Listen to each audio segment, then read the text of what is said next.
ମା ତାରିଣୀ ମନ୍ଦିରର ଚତୁର୍ଥତମ ବାର୍ଷିକ ଉତ୍ସବ ଅନୁଷ୍ଠିତ। ମହାବିଷୁବ ସଂକ୍ରାନ୍ତି ଓ ଓଡ଼ିଆ ନବବର୍ଷର ସମସ୍ତଙ୍କୁ ହାର୍ଦ୍ଦିକ ଅଭିନନ୍ଦନ ଓ ଶୁଭେଚ୍ଛା।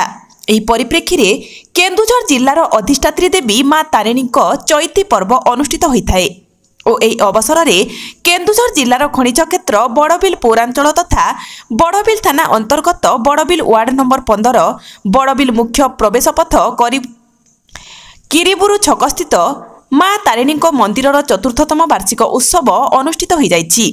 ଏହି ପରିପ୍ରେକ୍ଷୀରେ ସକାଳୁ ମା ଭଉଣୀମାନେ କଳସ ଯାତ୍ରାରେ ଯାଇ ମାତକାମ ମେଣ୍ଡାସ୍ଥିତ ଚମ୍ପକେଶ୍ୱର ମନ୍ଦିର ନିକଟରେ ଥିବା କାରୋ ନଦୀରୁ ପୂଜାର୍ଚ୍ଚନା କରିବା ପରେ କଳସୀରେ ଜଳ ଧରି ପଦଯାତ୍ରାରେ ଆସି ମନ୍ଦିର ପ୍ରାଙ୍ଗଣରେ ପହଞ୍ଚି କଳସ ସ୍ଥାପନ ପରେ ପୂଜାର୍ଚ୍ଚନା ହୋମଯଜ୍ଞ କରାଯିବା ସହ ପ୍ରାୟ ସନ୍ଧ୍ୟା 6 ଘଟିକା ସମୟରେ ଯଜ୍ଞ ପୂର୍ଣ୍ଣାହୁତି କରାଯାଇଥିଲା ଏବଂ ପରେ ଏକ ଭଜନ ସନ୍ଧ୍ୟା କାର୍ଯ୍ୟକ୍ରମ ଅନୁଷ୍ଠିତ ହେବା ସହ ହଜାର ହଜାର ସଂଖ୍ୟାରେ ଆଗନ୍ତୁକ ଶ୍ରଦ୍ଧାଳୁ ଭକ୍ତମାନଙ୍କୁ ପ୍ରସାଦ ସେବନର ବ୍ୟବସ୍ଥା କରାଯାଇଥିବା ଦେଖିବାକୁ ମିଳିଥିଲା।